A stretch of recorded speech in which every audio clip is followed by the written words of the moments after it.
I stared at the pile of envelopes on my doorstep, my name and address printed in bold letters on each one. Oh.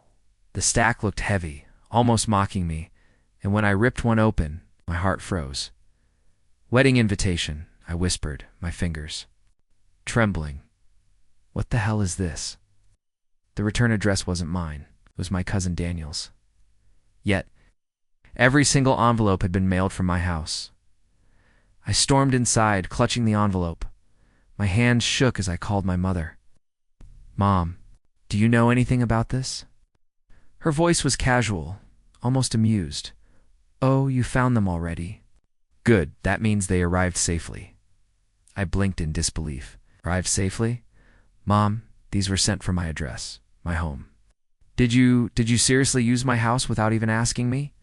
"You're overreacting," she said. It was just easier this way. Daniel needed a return address, and yours was convenient." "Convenient?" My voice cracked. 150 invitations, Mom. Do you know what that means? Every guest in the family thinks I'm hosting this circus. Did anyone even think to ask me?" Silence. Then a small laugh. "You're being dramatic. It's just paper. It's not like it hurts you." I felt the air leave my lungs. It's my name, my home, my privacy. How is that nothing? At that moment, my sister Emily walked in. She raised an eyebrow at me, clutching the pile of invitations. "Oh, so you found out. You knew?" I demanded. She shrugged. Of course I knew. Mom told me. Honestly, you should be proud. You're part of something bigger than yourself for once." "Proud," I repeated, my voice trembling with fury. "Emily, they used me. They didn't ask. They didn't warn me. And now I'm the address printed on every invitation to Daniel's big day. Do you know how humiliating that feels?" She rolled her eyes. "You're making it about you." "Yes. It's Daniel's wedding, not yours." "Exactly," I shouted. "It's not mine. So why the hell is my name on it?" The room went quiet for a moment. My pulse hammered in my ears. I gripped one of the envelopes so tightly it nearly tore in my hand. Finally, Mom sighed. "You've always been so sensitive. Nobody cares." I laughed bitterly. "Nobody cares? Every single guest who gets one of these will think I approved this. They'll think I offered my home, my name, my time. Do you understand how disrespectful this is?" Emily folded her arms. "What's the big deal? You live alone? Your place is barely used. It's not like you're sacrificing anything." My throat tightened. "That's not the point. You didn't respect me enough to ask. You just decided for me. Like my voice doesn't matter." Mom's tone hardened. "Enough. Stop acting like a victim. Families support each other, and you should be happy to contribute. Daniel's wedding is important. If you can't see that, maybe you don't belong here." Her words stabbed me like knives. My chest burned, and for a moment I couldn't breathe. "Don't belong here," I whispered, because I wanted respect, because I dared to ask for basic consideration. Emily sighed impatiently. "Ow!" "Turning this into drama. You always do. Maybe that's why nobody bothered asking you. Just say no." I felt my eyes sting, not from weakness, but from rage. "Maybe I would have said yes," I shot back. "But I'll never know, because none of you cared enough to give me the choice." Neither of them answered. The silence in the room was heavier than any argument. I stared at them, my own family faces. I thought I knew, people I thought valued me. And all I saw was dismissal, arrogance, and the casual cruelty of being treated like a doormat. "Tell Daniel," I said finally, my voice shaking but clear, "that this is the last time you'll use me without permission. I'm not your scapegoat. I'm not your silent supporter. I'm done." Mom frowned. "Don't be ridiculous. You're making a scene over nothing." Emily muttered under her breath. "Always the victim." I slammed the envelope onto the table so hard it echoed. "If respecting me is ridiculous to you, then maybe I really don't belong here." For a moment, my mother's lips parted, as if she might argue, but no words came. I turned away, my chest tight, my vision blurred with tears I refused to let fall in front of them. As I walked back to the pile of invitations still sitting by the door, one thought burned louder than anything else. If my own family couldn't see me, respect me, or value me enough to ask. Then maybe they never respected me at all. I sat on my bed staring at the invitations stacked on my desk like a mountain I couldn't climb. My head replayed every word, every sneer, every dismissal from earlier. Sensitive. Always the victim. Be proud you're part of something. Yeah, the words dug into me like hooks. I pressed my palms to my eyes, fighting the urge to scream. I grabbed my phone and dialed. "Ethan, you home?" His voice was warm, grounding. "Yeah, you sound like hell." "I need to talk," I muttered. "Come over." Minutes later, I was in his apartment, the smell of coffee wrapping around me. He looked at me, concerned. "All right, what happened?" I dropped the envelope onto his table. "Look." He opened it, frowned, then looked at me. "Wedding invitation?" "From Daniel. But guess whose address they used as the sender?" "Mine. 150 of them, without asking." Ethan's eyes widened. "You're kidding, I wish I was." My voice cracked. I confronted Mom and Emily. "Do you know what they said? That I'm being dramatic? That nobody cares? That I should be proud?" His jaw tightened. "They really said that?" I laughed bitterly. Like it was nothing. Like using me, my privacy, my home. Doesn't matter. They've always done this, Ethan. Always. I let them. He leaned forward. "Tell me, when else?" The memories poured out before I could stop them. When I was 13, they signed me up to babysit cousins every weekend without asking me. When I was 16, they used my savings for a family emergency and told me I'd understand later. At 19, Mom invited people to crash at my dorm without telling me. And every time I protested, I was selfish or too young to get it. Ethan's brows knitted. "So this isn't new. They've been crossing your boundaries forever." I nodded, my throat tight. And I stayed silent. I told myself.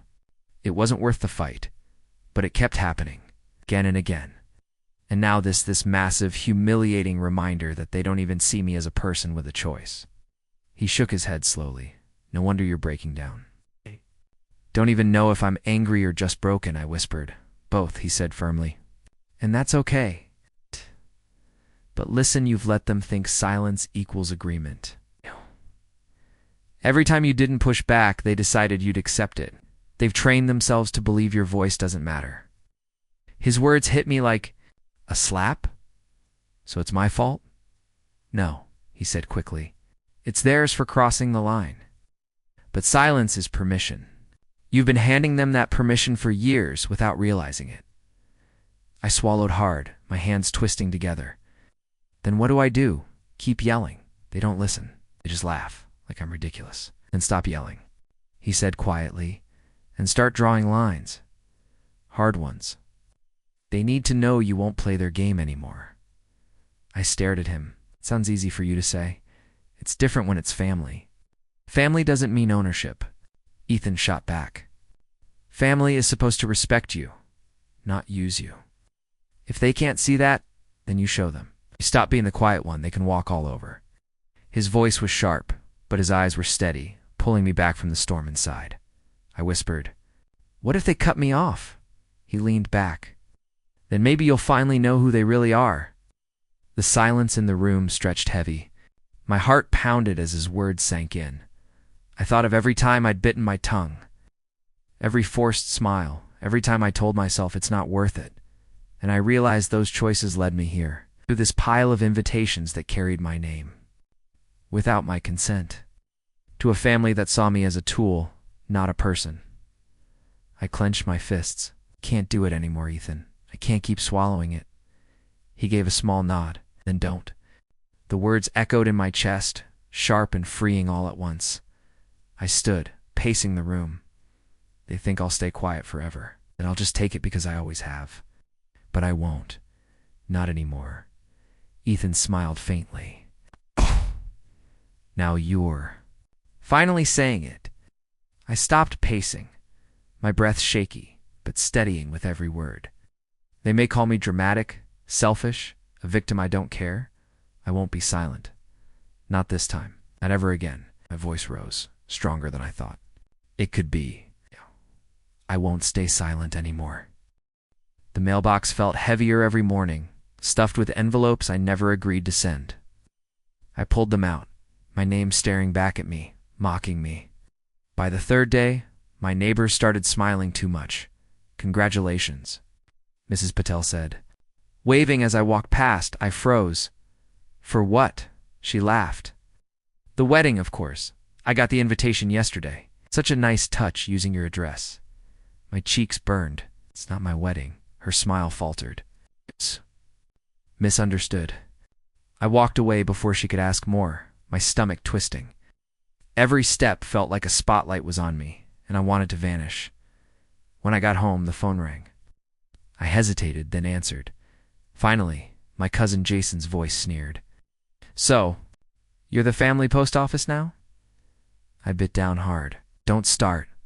"Oh, come on," he mocked. "Everyone thinks it's hilarious. You should hear the jokes going around. Guess who's desperate for attention? Guess who's pretending to host the wedding?" My grip on the phone tightened. "I never agreed to this." "Relax," Jason drawled. "You always take things too seriously. It's just mail. Mail with my address. My privacy." My neighbor's thinking I stopped, my voice breaking. He chuckled. "You sound like you're about to cry." "Classic. You always overreact. That's why nobody tells you things you can't handle it." Something in me snapped. "Do you hear yourself? You're laughing at me when I'm humiliated every time someone congratulates me for a wedding that isn't mine." "Humiliated," he echoed mockingly. "You should be honored they even used your place. I mean, you're not exactly the center of attention otherwise." I hung up before I said something I couldn't take back. My hands shook, the silence after the call louder than his voice. I sat on the couch, staring at the stack of envelopes. Piling on my table, the silence of the house was suffocating, broken only by the occasional ping of my phone. A text from Emily lit up the screen. "You need to stop acting like a victim." "People are talking," I typed back with trembling fingers. "Because you made me the joke. You dragged me into this without asking." No reply, just silence. Cold, heavy silence. Later, Mom called. "Why are you ignoring everyone?" "Jason said you hung up on him." "Because he mocked me," I said flatly. "He was teasing," she snapped. "You're making a scene out of nothing?" "Nothing?" I barked. "My neighbors think I'm hosting a wedding. Strangers congratulate me. I'm the punchline of every joke in the family, and you still call that nothing?" "You should be grateful to be included," she said. I laughed bitterly. "Grateful for being humiliated?" "You've always been dramatic," she muttered. "If you stopped sulking and played along, none of this would feel so heavy." "Played along?" My voice shook with fury. "You don't get it? You never have. You think silence means agreement? You think I'll just swallow it like always? But I won't this time." Her sigh was cold, dismissive. "Suit yourself. Oh. But don't expect sympathy." The line clicked dead. I sat there, staring at the phone, the weight of her words pressing down on me. The cold silence stretched through the house again. Every memory of them brushing me off came crashing back. Every "you'll understand later." Every stop being selfish. Every boundary erased. It all replayed louder than their voices. I whispered into the emptiness. "They'll regret this." The idea lingered, sharp and heavy. Maybe I couldn't erase the humiliation. Maybe I couldn't stop the neighbors from whispering or the cousins from laughing. But I could make sure they never forgot what it cost to treat me like this. I looked at the invitations, at the pile that wasn't mine yet carried my name. My chest burned, not with shame anymore, but with something colder, sharper. "I won't let them get away with it," I said aloud, my voice steady now. Not this time. The silence didn't answer. But for the first time, it felt like I had one. The glow of my phone lit up the dark room. My thumb scrolled endlessly, my chest tight with restless energy.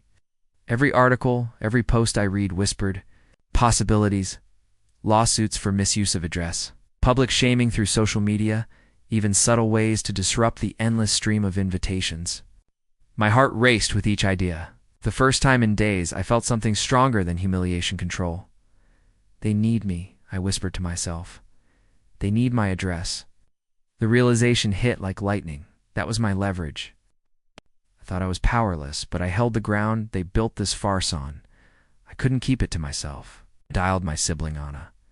She picked up after a few rings, her voice clipped. "Why are you calling this late?" "'Cause this can't wait," I said, pacing my room. "You used my address without asking? Do you realize what you've done?" Her sigh was heavy, annoyed. "We've already gone over this. It's done. The invitations are out." "No," I snapped. "You don't get to brush me aside again. You've hijacked my life for your wedding. Do you have any idea how humiliating it's been? Neighbors congratulating me, cousins mocking me, Anna cut me off. Oh, please. You're acting like the world revolves around you. It's one address, not a crime." My fists clenched. "It's my address. My name, my privacy. You took that without asking? Selfish," she muttered. "You've always been like this, making everything about it. You. Do you know how hard it is to plan a wedding? Do you even care about what I'm going through?" I laughed bitterly. "You think I don't care? You made me a joke to everyone, and now you want sympathy? You've never respected me, Anna. Not once."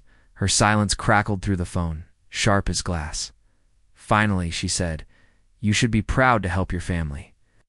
Instead, you're sulking like a child. Honestly, it's pathetic." The word pathetic echoed in my head, each repetition feeding the fire already burning inside me. "I'll tell you what's pathetic," I said coldly. "Pathetic is thinking you can erase my choice, use me like a doormat, and still expect me to smile about it." Anna groaned. "You're over-dramatizing. Just let it go." "No," I said, my voice steady now. "I'm done letting it go." She scoffed. "And what are you going to do? Stop the wedding?" I smirked, though she couldn't see it. "You'll find out soon enough." Before she could reply, I hung up. My pulse thundered, but my mind was clear for the first time. I sat down at my desk, staring at the pile of invitations still arriving daily. They depended on me more than they realized. If the address changed, if the mail bounced, if I chose to redirect everything chaos, they thought they held the power. But they were standing on the ground I owned, memories of every dismissal. Every mocking laugh, every time I was told to just be quiet, flooded me. Their voices layered in my mind, Jason's sneers, Mom's cold sighs, Anna's accusation of selfishness. Each memory sharpened into fuel. I whispered into the dark, "You've written me out of respect. I'll write myself back in as the storm you never expected." The phone buzzed again. Message from Anna. "Don't do anything stupid. It's just an address." I typed back slowly. "It stopped being just an address the moment you used it without asking." No reply came. Just silence again. But this time it wasn't cold. It was mine. I leaned back, breathing deeply. My revenge didn't have to be loud. Not yet. It only needed to be certain. I didn't have to scream for them to hear me. I could make every choice. Cut sharper than words. I pictured their faces when the mail didn't arrive. When guests were confused, when the perfect wedding machine they bragged about started to stall, they'd finally feel the weight of ignoring me. The thought made my chest tighten with something. Dangerously close to satisfaction, but beneath it was something else resolve.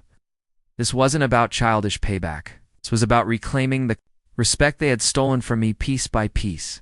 The night stretched on, but I didn't feel tired. Instead, I felt alive.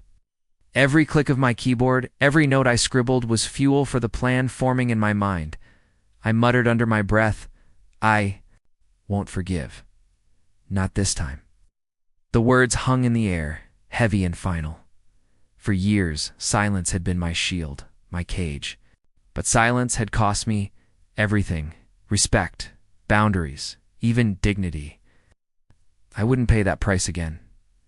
Anna thought I was selfish. Mom thought I was dramatic. Jason thought I was a joke. They were all about to learn how wrong they were, because I had the one thing they couldn't take from me anymore: control, and I would use it, even if it burned everything down. "Hey, I just wanted to ask, did you really agree to let them use your address?" A cousin Mark's voice was hushed over the phone, almost conspiratorial. "No," I said flatly. "They never asked. They just did it." He whistled low. "That explains a lot. People are talking, you know." Aunt Clara was confused when the RSVP card had your name at the return line. She said it felt off. Good, I replied. Let them wonder. Mark chuckled nervously. You're enjoying this, aren't you? I'm not enjoying it, I said, though the edge in my voice betrayed me. I'm watching the truth come out. Later that afternoon, my neighbor Mrs. Turner stopped me at the mailbox. Her arms were full of envelopes. Sweetheart, I didn't realize you were hosting the whole wedding thing, she said kindly. It must be so much work for you. I forced a smile. Oh, I'm not hosting. They just sent everything out with my address. Her brows furrowed. Without asking? That's strange. Strange, I echoed. That's one word for it. By the evening, I was sipping tea when my phone buzzed again. It was Jason, my brother. His tone was sharp. What did you say to Mark? It answered calmly. You're making us look bad, he hissed. You made yourself look bad, I shot back. I didn't send 150 invitations pretending I was part of your wedding. Jason exhaled hard. This isn't helping. Just drop it. I don't need to help, I said. Your cracks are showing on their own.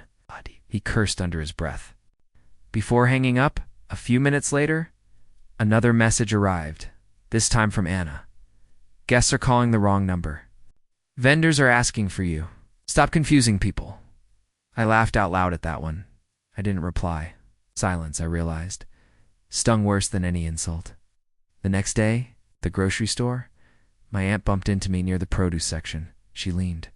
In close, between you and me, I think they should have respected your space.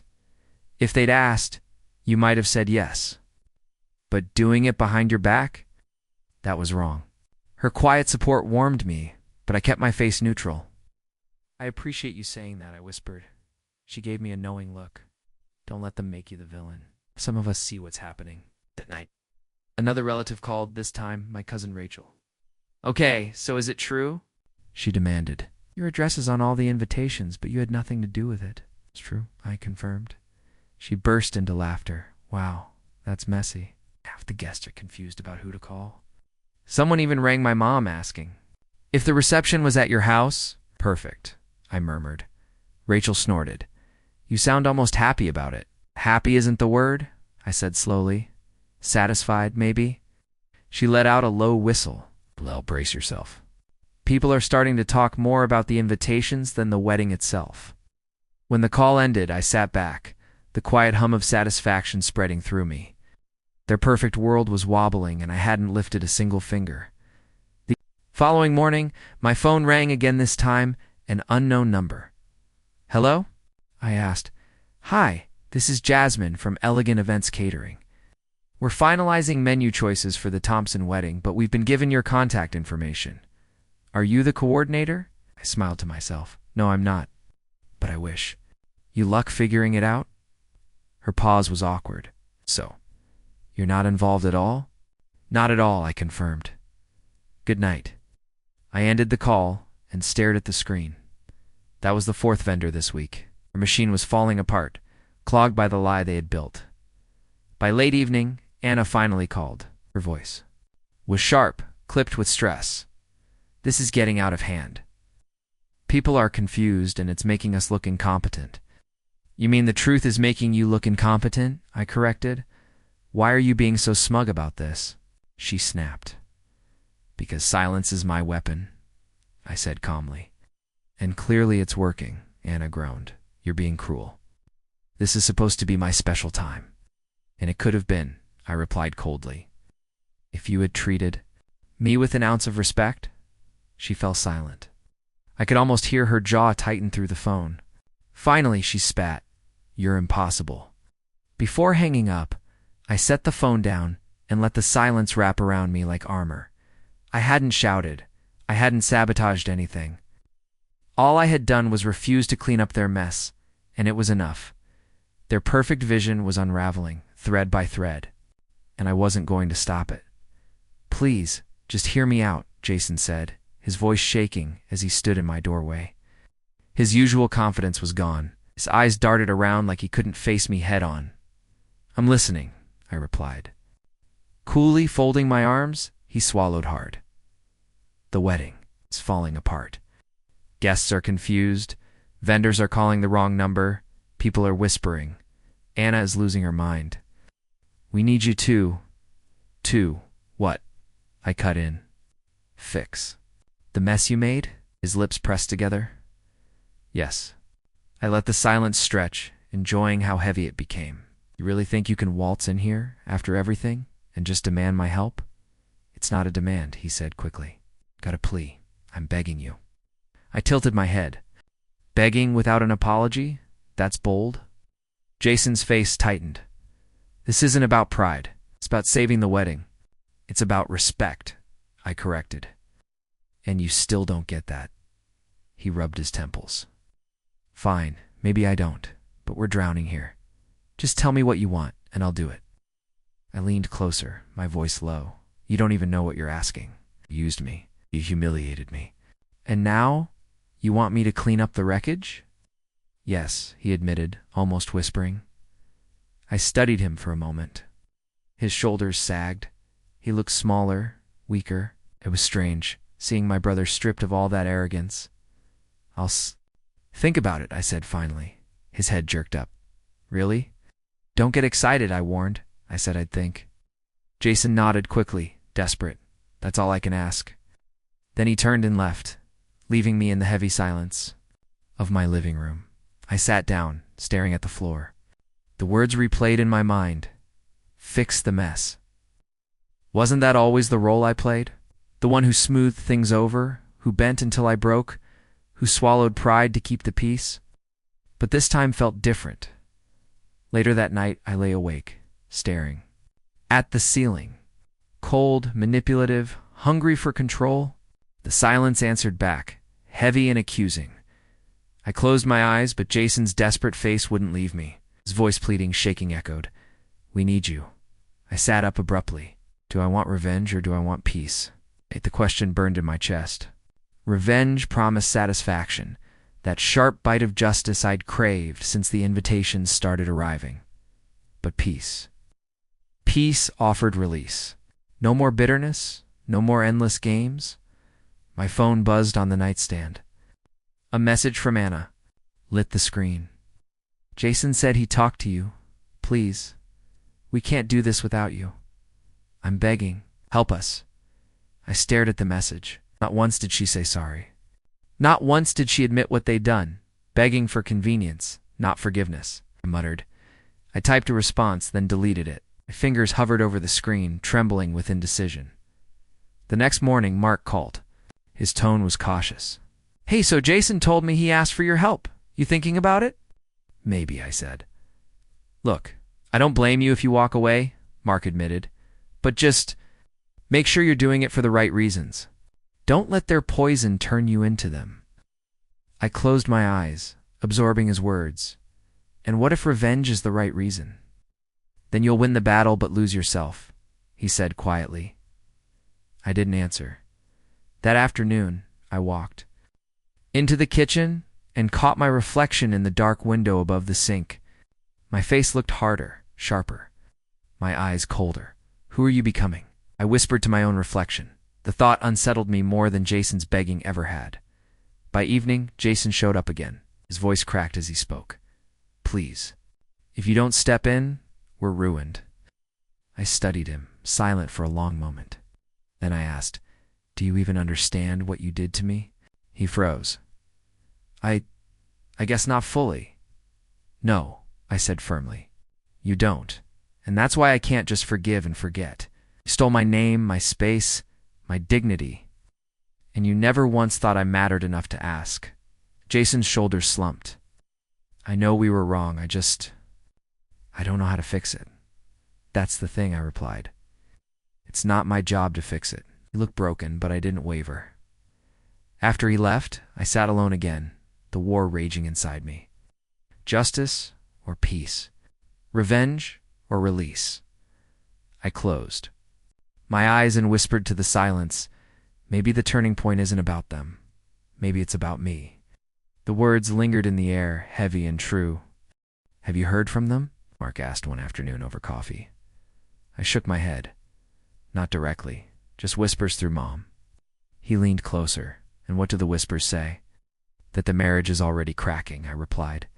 She doesn't trust him. He resents her. Every fight circles back to the wedding mess. Mark gave a low whistle. Didn't take long. I smirked faintly. You build on lies, it collapses fast. Later, Mom called again, her tone cautious. Your sister wants to talk. No, I said firmly. I'm not ready. It regrets things, Mom pressed.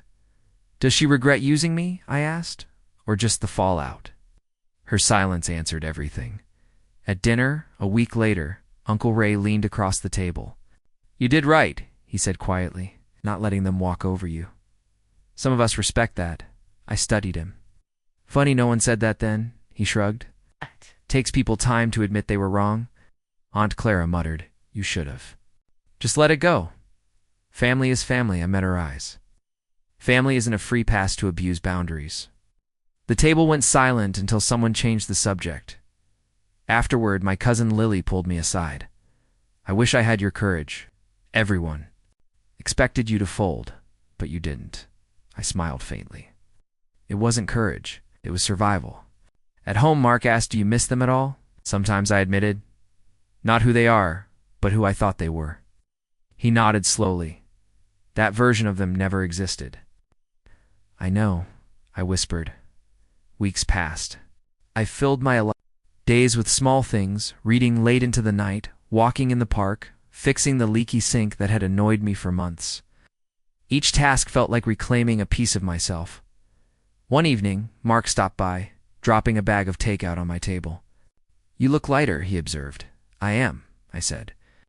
No more knots in my stomach. No more waiting for the next demand. Revenge worked then, he teased. I shook my head.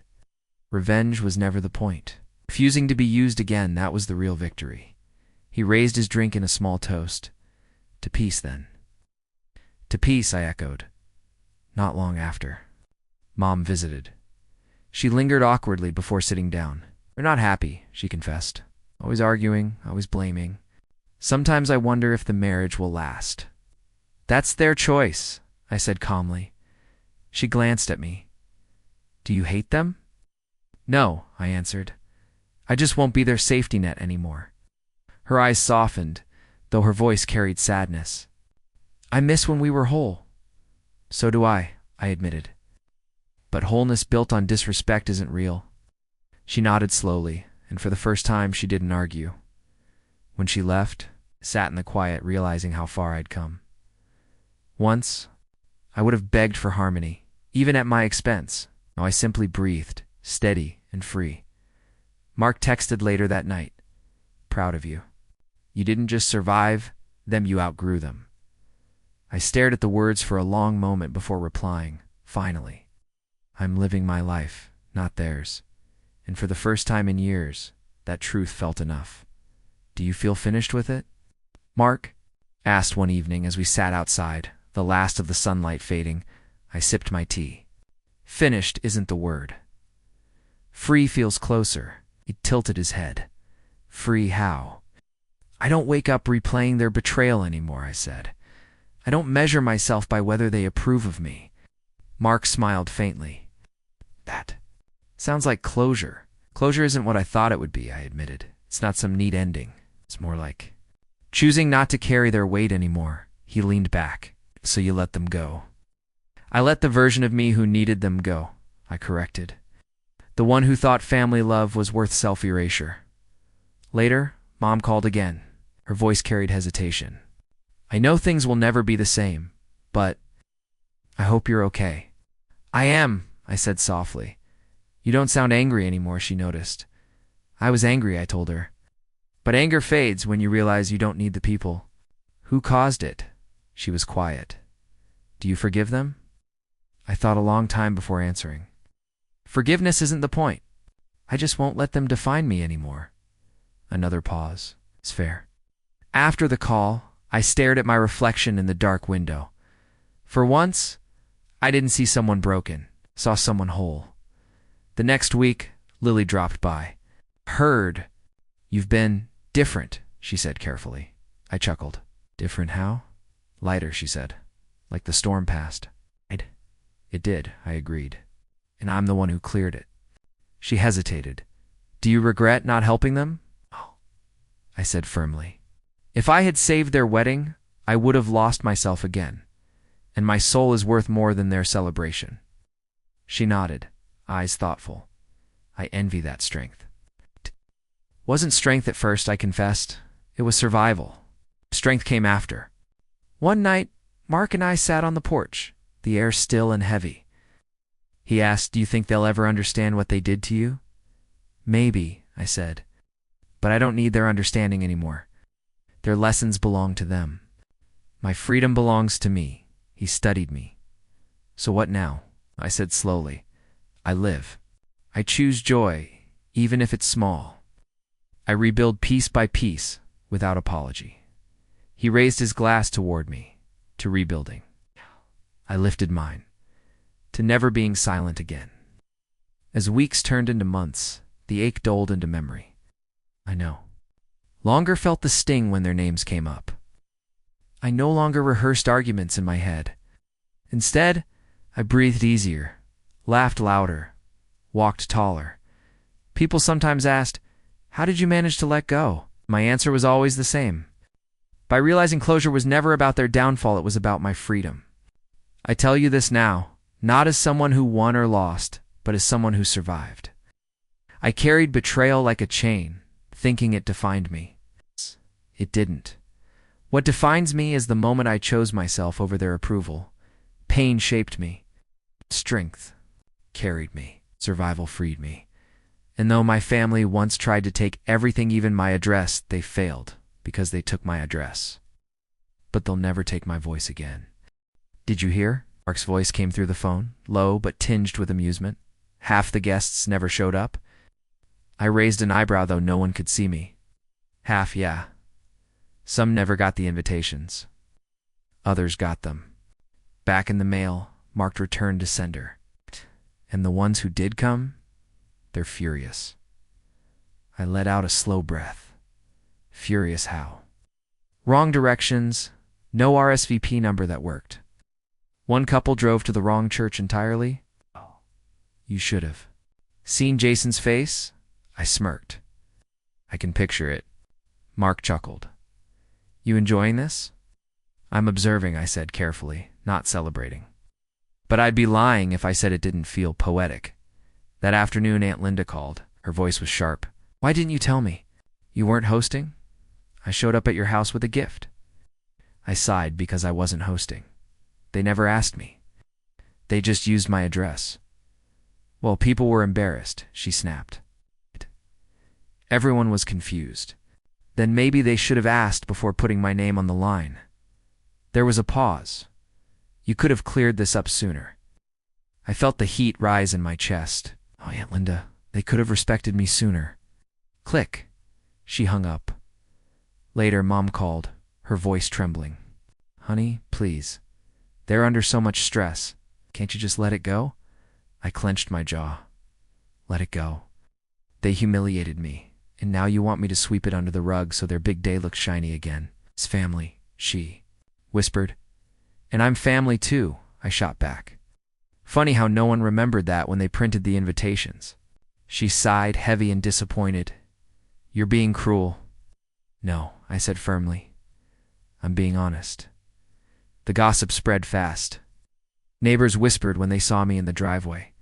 Did you really kick them out of your house? Oskit laughed bitterly.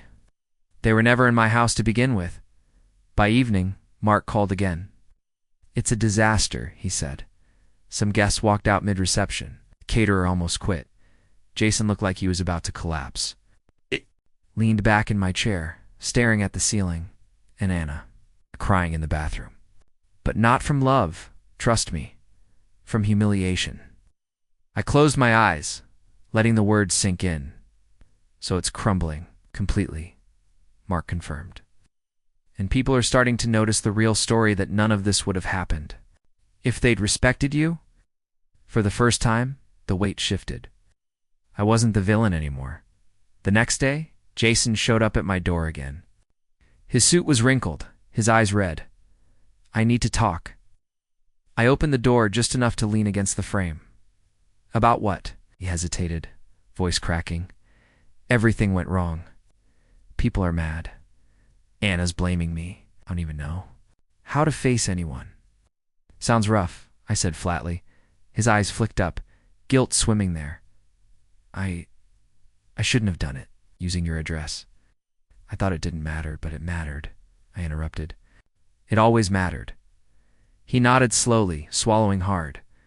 I see that now. For once the arrogance was gone. What replaced it was raw, uncomfortable guilt. You disrespected me, I said quietly. Not just as your sibling, but as a person, and now you're paying the price. I know, he whispered. The silence between us stretched. Finally, I stepped back. I'm not coming to clean up your mess. Not this time. His shoulders sagged. He didn't argue, just nodded, defeated, and walked away. That night, Mom tried one more time. Please, she begged over the phone. You've made your point. Don't you want to be part of the family again? I closed my eyes. Being part of the family shouldn't mean erasing myself for their comfort. You're turning cold, she said. Maybe, I admitted, but cold feels safer than used. After she hung up, I sat in silence, listening to the faint laughter of neighbors drifting through the open window. Even their laughter sounded like gossip. I whispered to myself, this is the beginning of their downfall, not mine. And for the first time, I felt no guilt at all. Are you going? Mark asked that morning, his voice cautious through the phone. I shook my head even though he couldn't see me. No, I'll walk by maybe. But I won't step inside. You sure? He pressed. It's the big day after all. Big. I gave a short laugh. It's more like small. Half the guests already backed out. Mark chuckled. True, Anna's been crying nonstop. Jason looks like he hasn't slept in days. And the vendors. A circus. The florist delivered to the wrong address. The photographer threatened to quit. I smirked faintly. Karma has a sense of humor. Later, Mom called, her tone heavy. Please, honey, can't you reconsider? Just show up. Smile for the pictures. It would mean so much. I let silence hang before answering. Pictures don't erase betrayal, Mom. They staged their dream wedding on my name, my address. Why should I lend them my face too? She exhaled shakily. Family should forgive. And family should respect, I replied. But that didn't stop them. I ended the call before her sighs could sink into me. By noon, I walked down the street near the venue. The air buzzed with murmurs and uneasy laughter. From the open doors, voices spilled out sharp, bitter. I told you the seating was wrong. Someone shouted. Don't blame me, another voice snapped. Your side of the family never RSVP'd properly? I paused by the gate, listening. Each fragment of chaos drifted to me like confessions. Where's the cake? A woman cried. They delivered it late, a man barked. Then came Jason's voice, cracking under strain. Just fix it, please. Anna's. Response was a sob, muffled, but cutting. Everything's ruined. Everyone's laughing at us. I closed my eyes, inhaling slowly. No shame clung to me this time. No guilt. It's just peace. Mark found me leaning by the fence. You really aren't going in? He asked. No, I said softly. Why should I? Their downfall isn't mine to witness up close. I've already seen enough. He studied me, then grinned faintly. You know, people inside keep whispering your name. Let them, I said. They used me to build their illusion. Now they can choke on the pieces. He laughed under his breath. You're colder than I thought. Not cold, I corrected. Free. Now we stood there, hearing more fragments tumble out from the screen. Chaos. Where are the musicians? Someone barked. They canceled too many scheduling changes. Guests murmured outside, some shaking their heads, others whispering, Can you believe this? Using their sibling's address. Oh, does that? I felt a quiet satisfaction bloom. Do you hear it, Mark? I didn't need to ruin them. They did it themselves. He nodded. Poetic justice. Yeah. I watched Jason step outside briefly, his tie loose, his forehead damp with sweat. He didn't see me. His voice cracked as he muttered. To another man, we should have handled things differently. The man shook his head. You embarrassed your own blood. Now everyone knows. Jason groaned, burying his face in his hands before slipping back inside. Mark glanced at me, satisfied. I let the question linger before answering. Not satisfied. Just done. They used my home without permission, but I reclaimed my soul without theirs. We began to walk, leaving the noise behind us. Still, voices trailed after us like ghosts. Half the tables are empty. The bride looks sick. Nothing went right, I whispered, almost to myself. That's what arrogance buys in. Empty celebration. Mark stuffed his hands in his pockets. You don't regret not going in? Not seeing their faces crumble? I shook my head. I don't need to. Their expressions live in every whisper, every rumor. That's enough. For a long moment, we walked in silence. The sun dipped lower, casting shadows across the street. My chest felt lighter than it had. In months, Mom called again as I neared home. I answered, her voice frantic. It's a disaster, she said. Guests are leaving early. The reception is falling apart. I know, I interrupted calmly. I heard it all. She hesitated. You don't sound happy. I'm not happy, I said. I'm free. There's a difference. Her silence told me she didn't understand. Maybe never would. I ended the call and sat outside my door, letting the cool breeze wash over me. The shouts from the venue grew faint in the distance until they became nothing. For once there was no weight on my shoulders. No, not in my stomach. Just piss-solid, quiet peace. I whispered to myself, they built their perfect world on lies. Today, the crack swallowed it whole. And me? I'm finally standing on my own ground. Mark nudged me gently. So what now? I smiled faintly. Now I live, without owing them a thing. And with that, I walked inside, leaving their chaos behind me forever.